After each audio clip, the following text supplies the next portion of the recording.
Hello students, मैं हूं सी श्रुति गोयल और आज हम स्टार्ट करने वाले हैं chapter 2 accounting process for CA foundation का unit 5 cash book.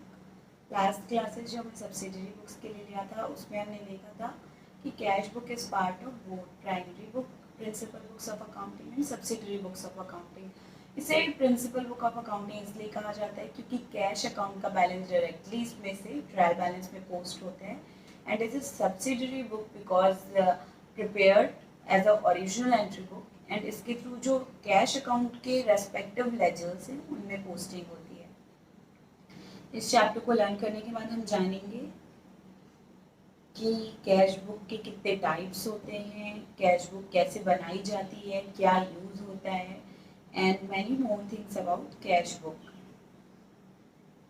Cash book के बारे में देखिए, it is subsidiary as well as principal book.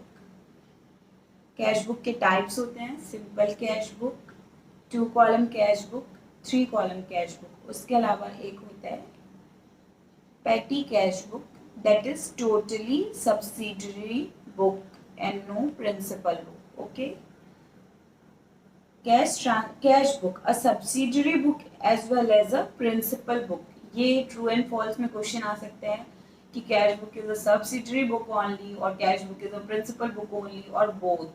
तो अगर आप इसको रीड कर लेते हैं अच्छे से तो it will be good for you so that no chance of missing a question. Read करते हैं, cash transaction are straight away recorded in cash book and on the basis of such a record ledger account are prepared. Therefore, cash book is a subsidiary book. Cash book को subsidiary book क्यों कहते हैं? क्योंकि original entry cash book में ही होती है, किसी और बुक के थ्रू नहीं होती, एंड देन कैश बुक से लेजर में पोस्टिंग की जाती है, इसलिए इसे सब्सिडरी बुक्स ऑफ अकाउंटिंग कहते हैं। उसके अलावा the cash book itself serve as cash account and bank account. The balance are entered in the trial balance directly, इसलिए इसे प्रिंसिपल बुक कहते हैं। सब्सिडरी बुक कहने का रीजन, ओरिजिनल एंट्री होती है इसमें एंड देन लेजर में पोस्टिंग होती है। And why it is called principal book? Because cash account and bank account अलग से प्रिपेयर नहीं होते, इसका ही बैलेंस डायरेक्टली ट्रायल बैलेंस में रिकॉर्ड होता है। That is why it is called subsidiary as well as principal book of account. Cash book therefore is a part of ledger also, hence it is also treated as principal book. The cash book is therefore both a subsidiary and a principal book. Kinds of cash book. Cash book के जो main cash book होते हैं उनके 3 kinds होते हैं, simple, 2 column and 3 column. In addition to main cash book, एक petty cash book भी होती है जिसको purely a subsidiary book कहा जाता है। अब सबसे पहले हम बनाना सीखेंगे simple cash book.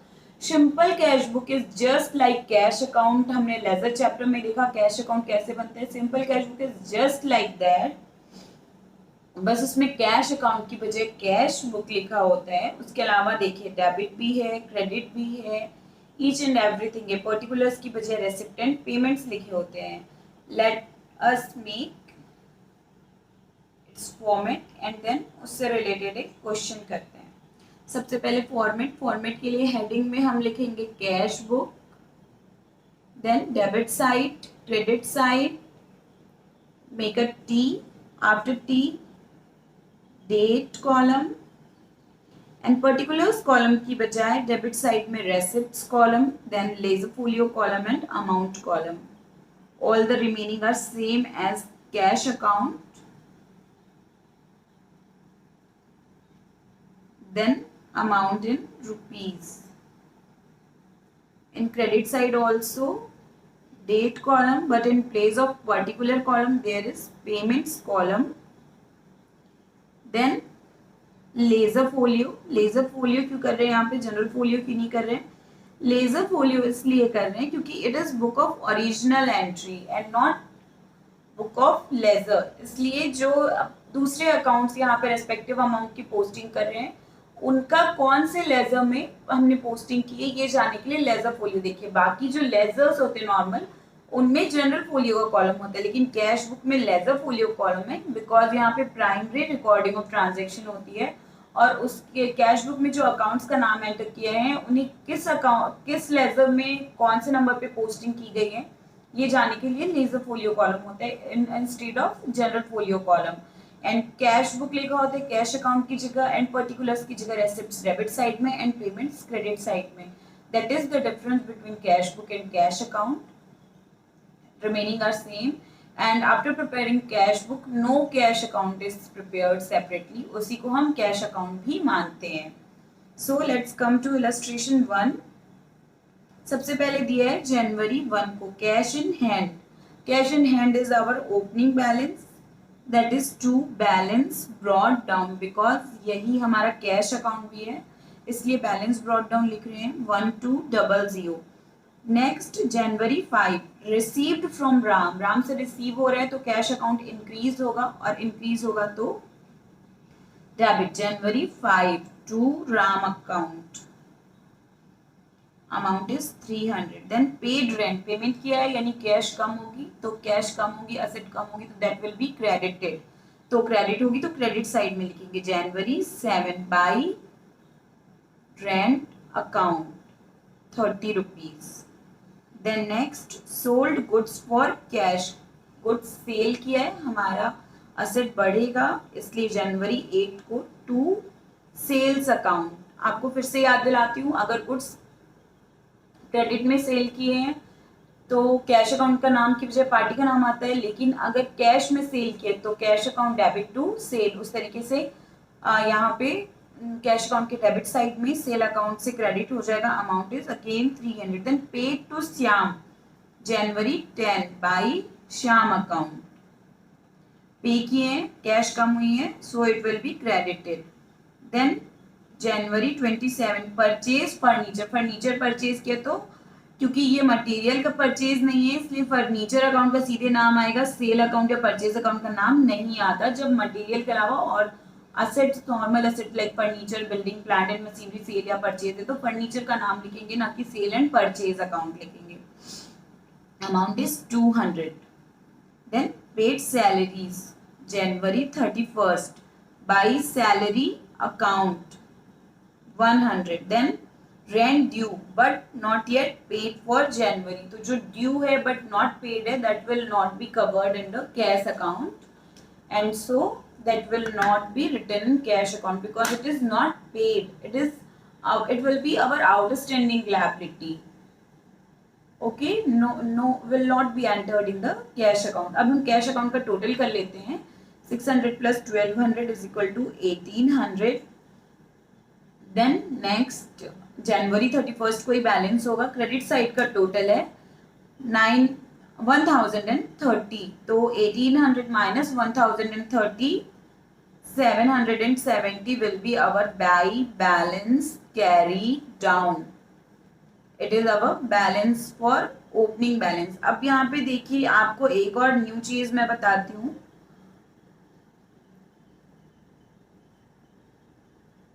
हमको ये अब 1 फरवरी को यही ओपनिंग बैलेंस हो जाएगा. जनवरी 1 को 770 विल बी ओपनिंग बैलेंस. तो इसे इधर कैसे लाते हैं? To balance brought down 770 will be written on date of February 1. इस तरीके से नेक्स्ट ईयर में लेके आते. ये आपने बनाना सीख लिया simple cash book. Now read the theory to understand more clearly. Such a cash book appears like an ordinary account, while one amount column on each side. Left hand side records the receipt of the cash and right hand side records payment, as we have done in our question. Cash book is balanced like other account. The total receipt column is always greater than total of payment column. क्यों? क्योंकि cash हम receive करेंगे तभी पे कर पाएंगे. वो cash हम पे नहीं कर सकते जो हमारे पास है ही नहीं. इसलिए कैश का कभी भी नेगेटिव बैलेंस नहीं हो सकता. नेगेटिव बैलेंस मतलब क्रेडिट बैलेंस, हमेशा डेबिट बैलेंस होगा. ये हो सकता है ट्रू एंड फॉल्स में आ जाएगी. कैश बुक में जो रेसिप्ट कॉलम है वो हमेशा ग्रेटर होगा टोटल पेमेंट कॉलम से, इसलिए बैलेंस कैरीड डाउन हमेशा क्रेडिट साइड में लिखा आएगा. And cash account will always have debit balance. But this is not true for bank account.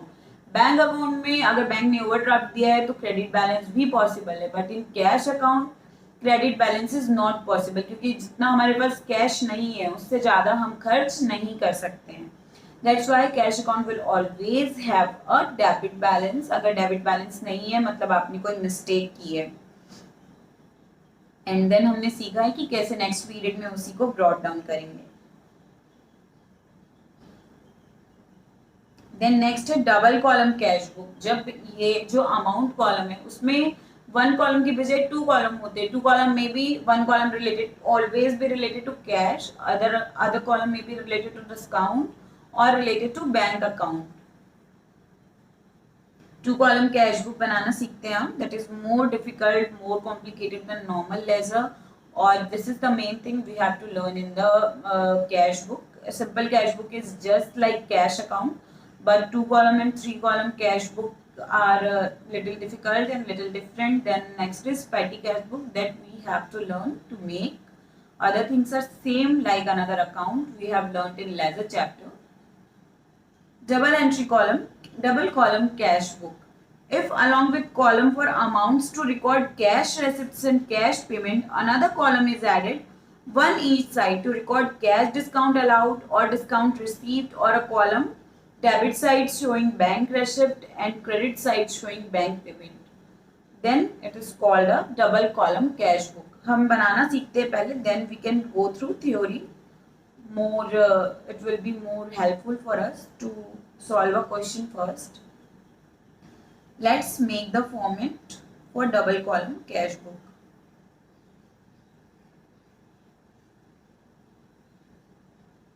उसमें भी नॉर्मल फॉर्मेट रहते हैं. Heading will be cash book, cash book will be heading, debit side, credit side,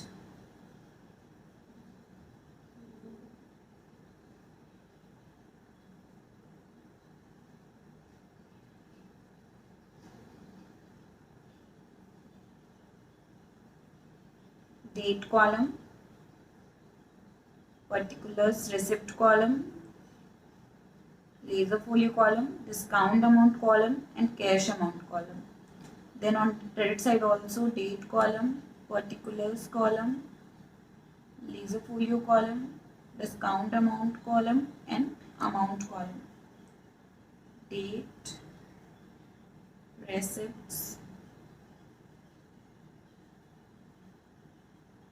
laser folio, discount and then amount in rupees.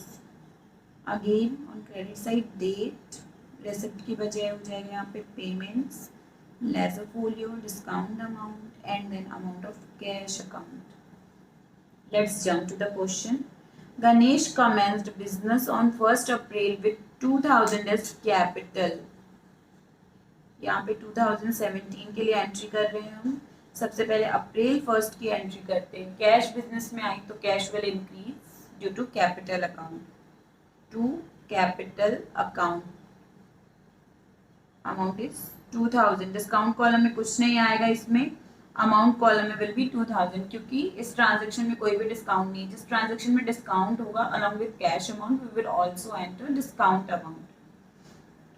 Next entry on April 1 only, purchased furniture. अब purchase किया furniture तो outgoing of cash will be recorded on credit side by furniture account. जैसे मैंने पहले बताया इसमें purchase account debit नहीं होगा, फर्नीचर अकाउंट डेबिट होगा क्योंकि it is not a purchase of goods but a furniture.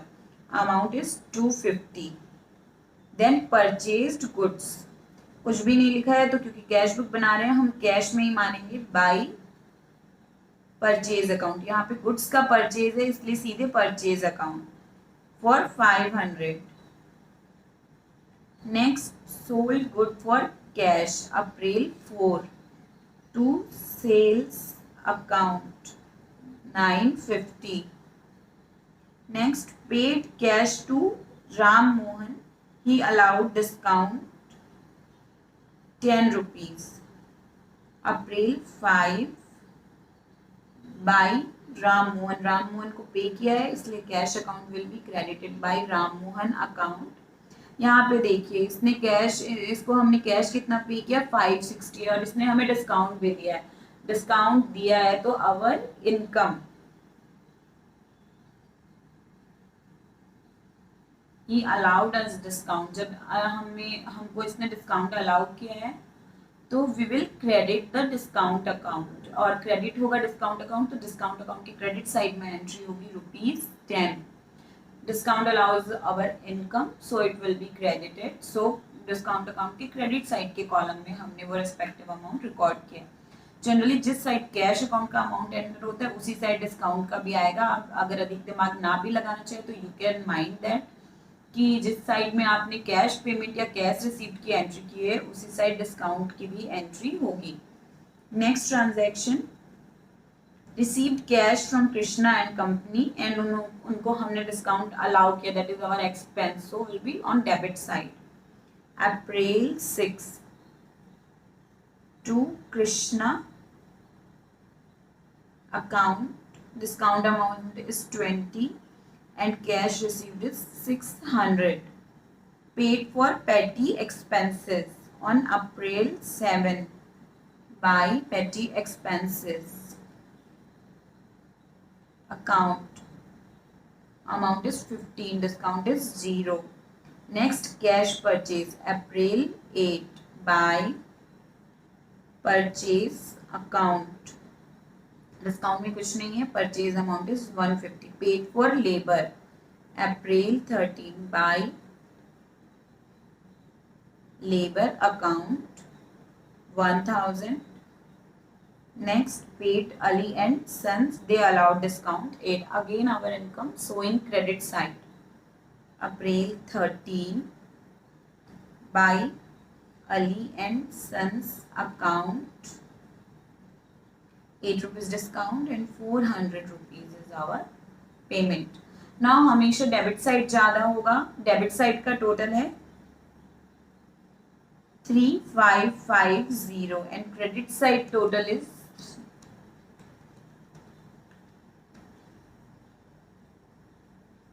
2875. So balance brought carried down will be 675 by balance brought carried down will be 675. अब हमें डिस्काउंट अकाउंट कभी भी balance नहीं करना है. डिस्काउंट अकाउंट का discount is not account, discount account की जो है वो पोस्टिंग होगी डिस्काउंट अकाउंट में, यहाँ पे बैलेंस नहीं होगा. Discount account will not be balanced. अलग से यहाँ पे डिस्काउंट अकाउंट बनेगा.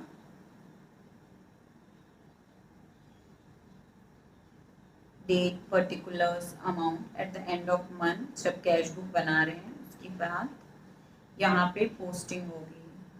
Date, particulars, amount, date, particulars and amount. Debit side, credit side.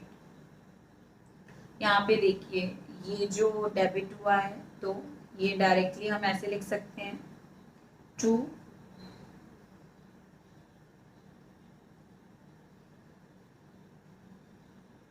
Amount as per total केवल कहेंगे 18 and 20 as per cash book 18 and here by amount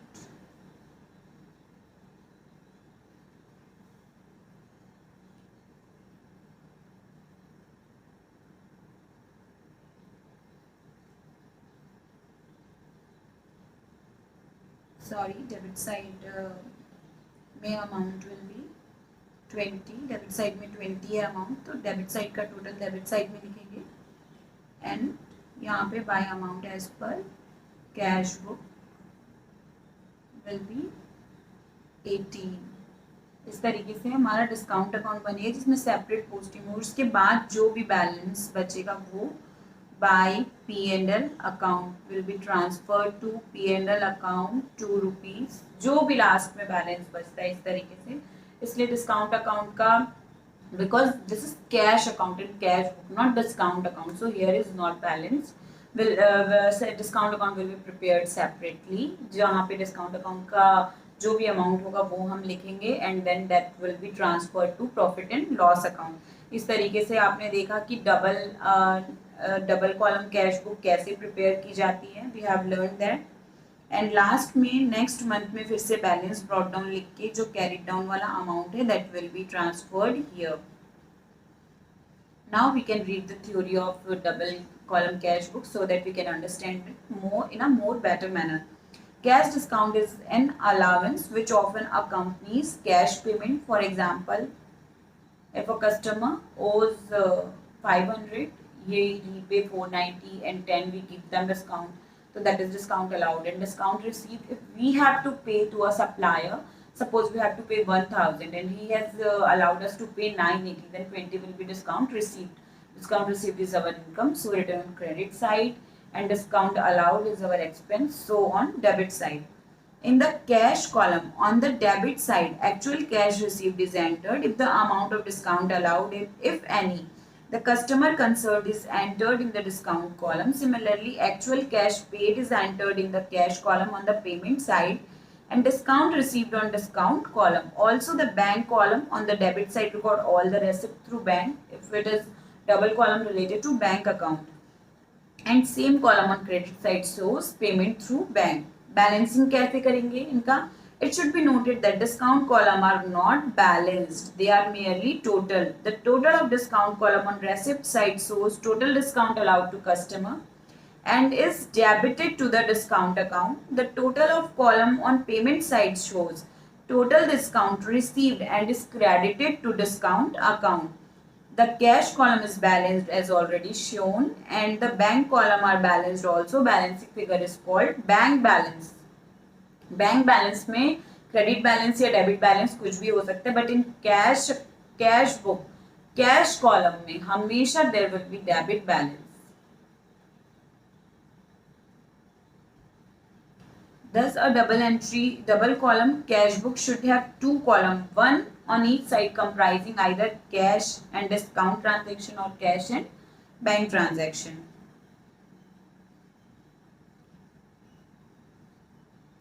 यहाँ पे discount से रिलेटेड नोट देखेंगे. A person who pay is credited by both cash paid by him and discount allowed to him. Similarly the person to whom payment is made debited with both amount paid and the discount allowed by him.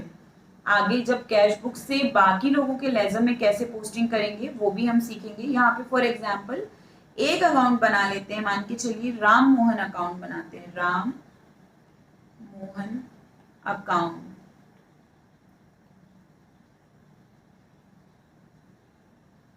यहाँ पे particulars amount it is just an extract. Here will be balance brought down, carried down, total and many more. ये जो entry है Ram Mohan account की that will learn how to post. यहाँ पे लिखेंगे to cash account 560 and to discount account 10 rupees and here is posting of this entry in Ram Mohan account. इस तरीके से जो सारे अकाउंट है, furniture account, purchase account, then rent account, salaries account, capital account, सभी अकाउंट की पोस्टिंग हम इस तरीके से कैश बुक के थ्रू डायरेक्टली कर सकते हैं in the ledger of respective accounts.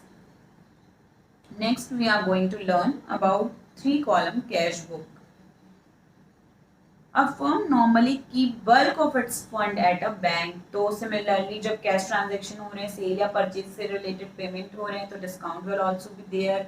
और बैंक अकाउंट तो अभी होते ही होते हैं. So there will be both bank account and cash account and also discount is obvious. तो हम cash book 3 column cash book बनाएंगे जिसमें कैश कॉलम, बैंक कॉलम और डिस्काउंट कॉलम एक साथ बनाना सीखेंगे.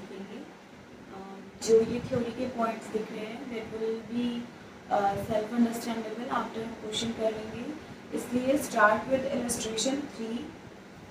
Let's read. Enter the following transaction in the cash book with discount in bank columns. Cheques are first treated as रेसिप्ट्स.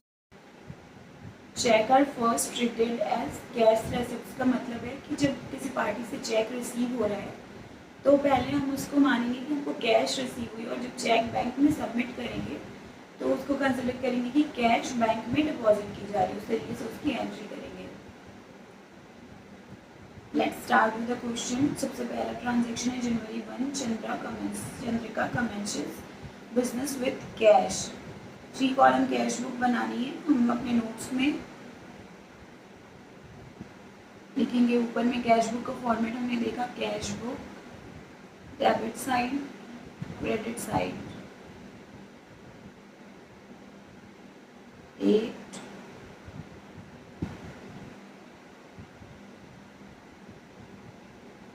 Cash column,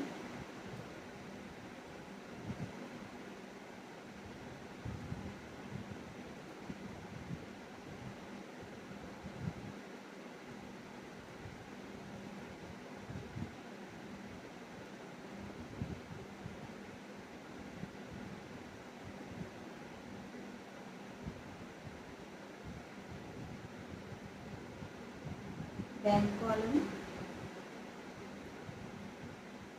discount column.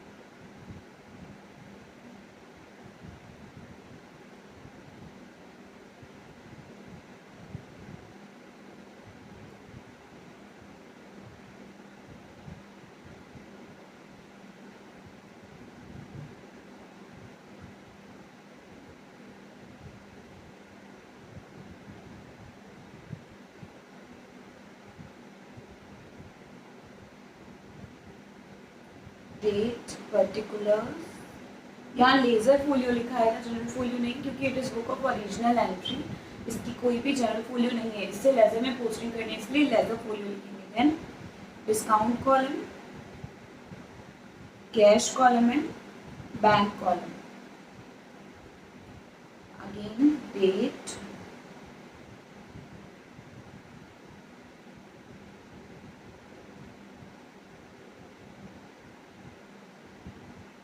particulars, laser folio, discount column, bank column, cash column, and then bank column. Now start with the question. Chandrika commences business with cash. Cash increase हो रही है, debit side में आ जाएगा जनवरी 1 को to capital account. Discount column में कुछ नहीं, कैश कॉलम में 20,000 rupees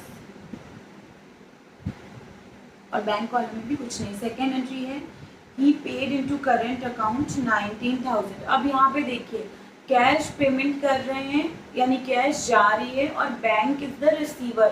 cash goes out and bank is the receiver. So यहाँ पे हम लिखेंगे बाय, कैश जा रही है इसलिए कैश को डेबिट करेंगे बाय बैंक, कैश को क्रेडिट करेंगे, कैश जा रही है because credit what goes out. Discount column में कुछ नहीं आएगा, बैंक कॉलम में यहाँ कुछ नहीं आएगा बिकॉज कैश जा रही, तो कैश कॉलम में एंट्री करेंगे। लेकिन साथ में कैश जा रही है लेकिन रिसीव कौन करे उसको, बैंक, तो क्या एंट्री होगी bank account debit to cash account, यानी बैंक अकाउंट भी जाएगा क्योंकि यहाँ बैंक कॉलम है। तो जनवरी 3 को ही एंट्री होगी to cash account bank column के लिए। ये देखिए ये कैश बुक है इसलिए यहाँ पे कैश अकाउंट का नाम आया है और it is for bank account, bank column, not for cash column. यहाँ कंफ्यूज नहीं होंगे कि कैश बुक लिखा है फिर भी कैश अकाउंट और बैंक अकाउंट क्यों आ रहा है। जब कैश और बैंक के आपस में म्यूचुअल ट्रांजेक्शन हो रहे हैं तो cash account and bank account का नाम आएगा because this is cash book not cash account. Discount column में कुछ नहीं, यहाँ कैश कॉलम में भी कुछ नहीं, बैंक अकाउंट में जा रहे हैं 19,000। अब देखिए जब लेजर फोलियो डालना है जहाँ पे वहां पे यहाँ पे क्योंकि कैश और बैंक दोनों का ट्रांजैक्शन हो रहा है यहाँ पे लिखेंगे हम C, that is contra entry. C is equal to contra entry. तब जब कैश बुक में कोई ऐसा ट्रांजैक्शन है जिसमें कैश अकाउंट और बैंक अकाउंट एक ही एंट्री में इम्पैक्ट हो रहे हैं तो उनका लेजर फोलियो नहीं बनेगा। क्यों नहीं बनेगा लेजर फोलियो, क्योंकि कैश अकाउंट और बैंक अकाउंट आपस में हो रहे हैं, उनकी कहीं भी और दूसरे लेजर में पोस्टिंग नहीं होगा। तो टू रिकॉग्नाइज कि ये इसी कैश बुक के का पार्ट है और सीधे ट्रायल बैलेंस में पोस्टिंग होगी and cash and bank both account are affected by this transaction, हम यहाँ पे लेजर फोलियो वाले कॉलम में लिखते हैं C, that is contra entry. To recognise कि ये कैश और बैंक का ट्रांजैक्शन है और सीधे लेजर में पोस्टिंग ना होकर ट्रायल बैलेंस में पोस्टिंग होगी। Next he received cheque from Kriti and company on account.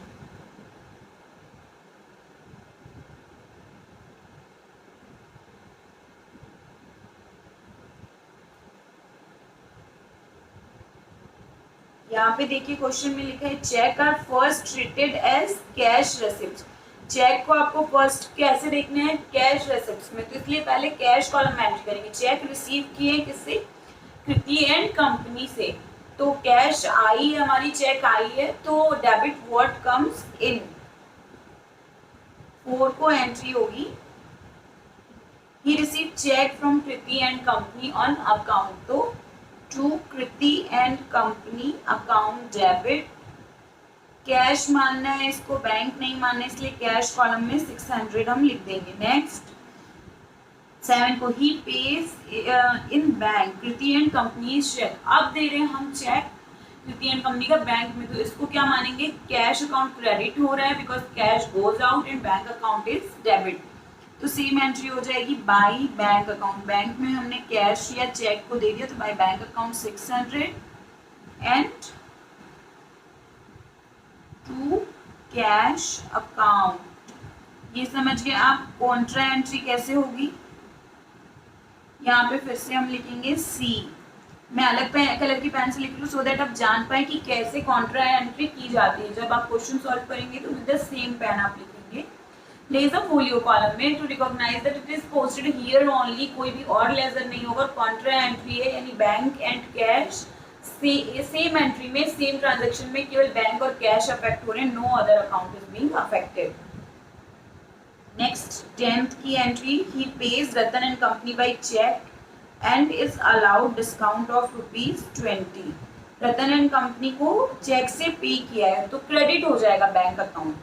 10 by Ratan and company account, discount receive हुआ है दैट इज अवर इनकम, सो 20। और यहाँ पे कैश अकाउंट अफेक्ट नहीं हुआ है, सीधे बैंक अकाउंट, पेमेंट करते समय चेक दे रहे तो सीधे बैंक अकाउंट में क्रेडिट हो जाएगा 330। Next Tripathi and company page into his bank account. यहाँ पे देखिए चेक नहीं दे रहा है, बैंक अकाउंट में डायरेक्टली पे कर रहा है, तो यहाँ इसको कैश रेसिप्ट नहीं मानेंगे, सीधे बैंक रेसिप्ट मानेंगे। 12 को to Tripathi and company account, no discount, no cash, only bank and amount is 475. Next 15 की, he received check from Varsi and allows him discount। तो यहाँ पे चेक रिसीव हुआ है तो first it will be considered as cash to Warsi and to Warsi account. Discount है 35 rupees का, cash में 450, बैंक में नथिंग। अब जब बैंक ये कैश चेक को बैंक में पेमेंट करेगा या बैंक में डिपॉजिट करेगा तो फिर कॉन्ट्रा एंट्री पास होगी। नेक्स्ट है 20 को, receive cash ₹75 in cheque, ₹100 for cash sale. 20 को टू सेल्स अकाउंट, जो भी चेक मिला है सबसे पहले उसको कैश रेसिप्ट मानेंगे, तो पूरा 175 will go to cash account. Next he pays into bank including cheque received on 15th and 20th, यानी ये वाला चेक और ये वाला चेक और उसके अलावा कुछ और पैसे उन्होंने बैंक में जमा किए, यानी cash goes out and bank is the receiver, इसलिए बैंक अकाउंट में डेबिट करेंगे 25 को टू कैश अकाउंट, कितना 1000 and cash account will be credited by bank account, no discount, cash जा रही है 1000 and here we will write contra entry because cash account and bank account both get affected. Next he pays by check for cash purchase, तो cheque से payment किया है 27 को, इसलिए by purchase account, amount is no discount, amount is 275। Here in question यहाँ पे cash column में इन्होंने लिख दिया है but it will be written on bank column because cheque pay किया है, बैंक क्रेडिट होगा, कैश क्रेडिट नहीं होगा। May be by mistake question में यहाँ पे सोल्यूशन में 275 is written on cash column but it must be entered on bank column because he pays by cheque for cash purchase, इसलिए हमारा bank ही क्रेडिट होगा, कैश अकाउंट क्रेडिट नहीं होगा because paid in cheque. Likewise in 7 10th January की एंट्री by he pays Ratan and company by check in the same manner। अगर cash purchase करे और पेमेंट बाय चेक करे तो that will be credited to bank account and not to the cash column. Next he pay sundry expenses in cash. 30 जनवरी को by sundry expense account, no discount, amount is 50 and then all. अब हम total कर देंगे सभी columns का. Discount column का balance brought down नहीं होता, बाकी कॉलम्स का बैलेंस ब्रॉट डाउन भी होगा या बैलेंस कैरीड डाउन भी होगा, लेकिन डिस्काउंट कॉलम का केवल टोटल होता है, no balance brought down, no balance carried down. Discount account का टोटल है 35, डेबिट साइड का टोटल. कैश कॉलम का टोटल है 21,225 एंड बैंक अकाउंट का डेबिट साइड का कॉलम है का टोटल है 221,075. नाउ डिस्काउंट अकाउंट का क्रेडिट साइड का टोटल भी टोटल में लिखा जाएगा. No balance will be carried down, यहाँ पे लिखते हैं by balance carried down for cash account and bank account. Balance carried down will be 21,225 minus 19,000 minus 600 minus 1,000 and minus 50. So balance carried down will be 575. क्योंकि हमने 275 की entry bank column में की है इसलिए हमारा बैलेंस कैरीड डाउन डिफरेंट हो रहा है आंसर से. And this one is correct which we are solving because cheque pays will be credited to bank account and not to the cash column. So bank column का balance brought down हो जाएगा 21075 minus 330 minus 275, 20,470. And so total of bank column and cash column will be written here also. And to the next period, that is Feb 1, to balance brought down. Discount column में कोई balance brought down नहीं होगा, that will be transferred to discount account. No balance brought down will be transferred in cash account. Balance brought down is 575 for cash book and 20,470 for bank column. Here is all the solution of the question. अब ये solve करने के बाद when you will read the theory written above in paragraph 3 column cash book, आपको सब बहुत अच्छे से समझ में आ जाएगा. I can summarize this theory. ये लिखा है कि 3 कॉलम ऐड होंगे अमाउंट कॉलम में. जब न्यू बिजनेस कमेंस करते हैं तो हम बैंक अकाउंट ओपन करते हैं और रेसिप्ट साइड में यहाँ पे पर्टिकुलर्स नहीं होगा, कैश बुक में होगा receipts and payment. No particular column, receipt and payment column. Then payment जो भी है उनकी कैसे एंट्री करनी है वो बताया है. कॉन्ट्रा एंट्री के बारे में बताया है. Contra entry let us read once. Often cash is withdrawn from bank for use in office. In such a case, amount is entered in the bank column on payment side and also in cash column on receipt side. In the reverse case, cash being sent to bank, the amount is recorded in the bank column on receipt side and on cash column on payment side. Against such entries, letter C should be written in the laser folio column to indicate that these are contra transactions and no further posting is required for them. उसके लिए rule क्या golden rule है जो accounting वो apply होता है कि debit the receiver that is bank and credit the giver. अगर बैंक से कोई पेमेंट निकल रहा है तो उसे क्रेडिट करेंगे and if bank is receiving that will be debited and cash account if goes out, cash goes out, cash account will be credited and if cash comes in, cash column will be debited. Now cheques का क्या treatment होता है ये देखते हैं. If some cheque send to bank is dishonour. Dishonour का क्या मतलब होता है कि किसी पार्टी ने चेक दिया लेकिन उसके अकाउंट में पैसे नहीं है या कोई और लीगैलिटी कंप्लीट नहीं जिसके कारण वो कैश कैन नॉट बी एनकैश्ड. तो जब हमको पार्टी ने चेक दिया था तो हमने उसे क्रेडिट कर दिया था. चेक अकाउंट या bank account debit to that party. अब वो पार्टी ने जो चेक दिया वो डिसऑनर हो गया, कैन नॉट बी पेड, तो पार्टी को वापस डेबिट करेंगे एंड कैश कॉलम या बैंक कॉलम जिसको भी डेबिट किया उसको क्रेडिट करेंगे. ताकि वो एंट्री रिवर्स कर सके, बिकॉज डिसऑनर हो गया इज एज गुड एज हमको चेक मिला ही नहीं, तो चेक मिलते समय जो एंट्री पास की तो उसकी अपोजिट एंट्री विल बी पास जब check is dishonoured.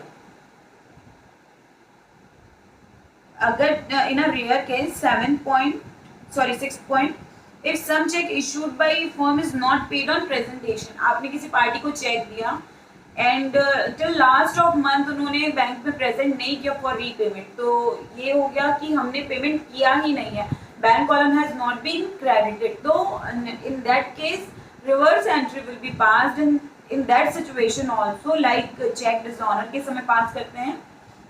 If we have given a party check तो हम उसको क्रेडिट कर देंगे और बैंक अकाउंट वो पार्टी को डेबिट करेंगे एंड बैंक अकाउंट को क्रेडिट करेंगे, लेकिन जब वो प्रेजेंट नहीं किया तो bank account will be debited again, because bank में बैलेंस सेम है, अभी बैलेंस कम नहीं हुआ है. It is entered in bank column on debit side with the name of party to whom the check was given, because वो reverse कर रहे हैं, like check has not been paid.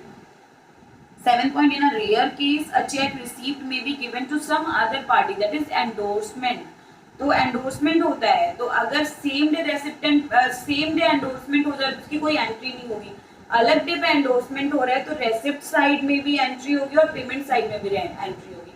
Receipt side में जिस party से receive है उसका नाम और पेमेंट साइड में जिनको चेक दे रहे हैं उनका नाम आएगा and that will be entered in this way. Cash book का एडवांटेज क्या आप पढ़ेंगे, इन सब थियोरेटिकल क्वेश्चन में आ सकते हैं. What are the advantage of cash book, what is the advantage of 3 column cash book, क्या रेलेवेंस होता है बनाने का, and that is important for short notes, theory question, और बहुत अच्छे से थ्योरी पे भी ध्यान देंगे, इक्वली ध्यान देंगे, क्योंकि प्रैक्टिकल भी इम्पोर्टेंट है, प्रैक्टिकल को समझने के लिए भी थ्योरी इंपॉर्टेंट है और स्कोर करने के लिए भी थ्योरी इंपॉर्टेंट है. अगर आप प्रैक्टिकल बहुत अच्छे से कर लिए पर थ्योरी नहीं करते हैं तो 20-30 नंबर आपके वैसे ही कम हो जाते हैं, that can be scored very easily. Now balancing में हम जानते हैं कि कैश कॉलम और बैंक कॉलम पर जो भी बैलेंस बचा है, in normal case debit balance ही बचेगा, कैश का always there will be debit balance, bank column का although there will be debit balance, but कभी कभी होता है बैंक ओवरड्राफ्ट अलाउड करते हैं, यानी हमारे बैंक में जितना पैसा डिपॉजिट नहीं है उससे ज्यादा हम विड्रॉ कर सकते हैं. In that case there will be credit balance of bank column, but cash column का क्रेडिट बैलेंस कभी नहीं होगा, ऑलवेज डेबिट बैलेंस होगा. बैंक कॉलम का in general there is debit balance, but in case if bank has allowed overdraft credit balance भी हो सकता है. और डिस्काउंट कॉलम को कभी भी बैलेंस नहीं किया जाता, केवल टोटल लिखाया जाता है and that total is posted to discount account. Here is completed theory and as well as illustration 3, जो आई होप आप बहुत अच्छे से समझ गए हैं. फिर भी आपको कोई डाउट है तो आप कमेंट सेक्शन में मुझसे पूछ सकते हैं रिगार्डिंग दैट डाउट.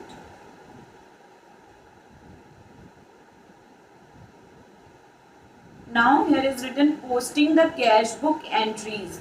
हमने लास्ट क्वेश्चन जो किया था इलस्ट्रेशन 3 के पहले, उसमें भी देखा था कि किस तरीके से पोस्टिंग करनी है. पोस्टिंग में क्या है कि हम मान के चलिए इस इलस्ट्रेशन से जो हमने अभी सॉल्व किया है उसी से पोस्टिंग करना सीखते हैं. कैसे करते हैं, एक दो अकाउंट की हम पोस्टिंग करते हैं. सपोज कृष्णा एंड कंपनी का अकाउंट बना रहे हैं, Krishna and company.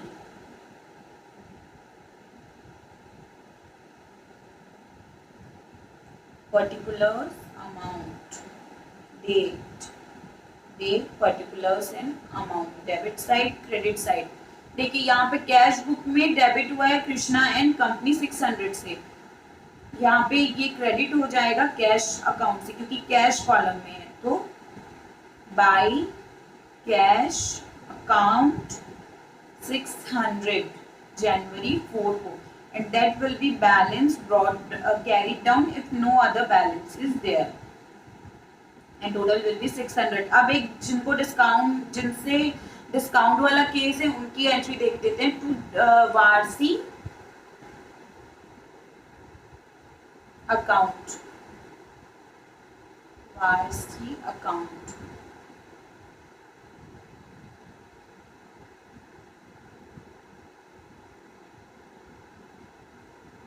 Date, particulars, amount, date, particulars, amount, debit, credit.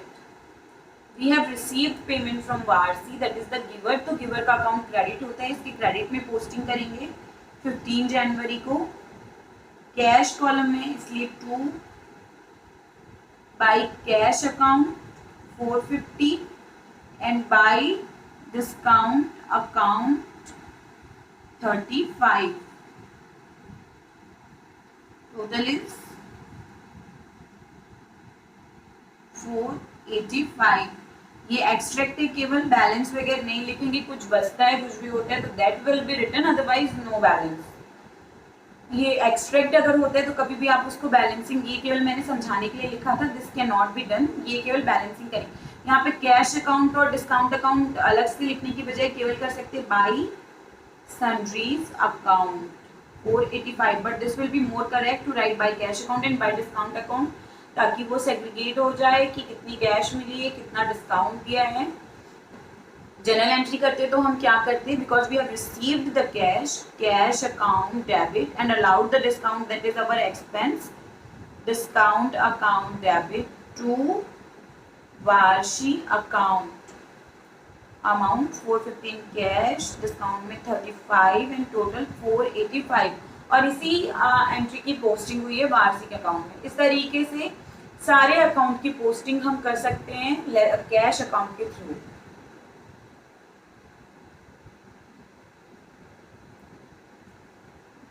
ये रूल देख देते हैं. From the debit side of cash book, credit the various account with their respective amounts have been including the discount जो allow किया है. From the credit side of the cash book, the posting will be to debit side of accounts mentioned in particular column with their respective amount including the discount received. यानी cash book में जो debit side में लिखे हैं उनकी posting उनके credit side में होगी, जो क्रेडिट साइड में लिखे हैं उनकी पोस्टिंग उनके डेबिट साइड में होगी. लाइकवाइज अदर लेजर, जैसे बाकी लेजर में हम करते हैं in the same manner cash book में भी. एंड डिस्काउंट के लिए हमने पहले भी देखा है, total of discount column on debit side discount account के डेबिट में ही होगा. क्यों? क्योंकि ये डिस्काउंट अकाउंट का ही पार्ट है. यहाँ पे कॉन्फ्लिक्ट देखिए, जो बाकी अकाउंट्स हैं उनके अगर वो कैश बुक में डेबिट साइड में लिखे हैं तो that will be posted on credit side in their account. लेकिन डिस्काउंट कॉलम का टोटल, डेबिट साइड का टोटल डिस्काउंट अकाउंट के डेबिट साइड में ही होगा और क्रेडिट साइड का टोटल क्रेडिट साइड में होगा. Why this? यहाँ पे एक डिस्काउंट अकाउंट हम बना के देख लेते हैं, पहले भी हमने बनाया है.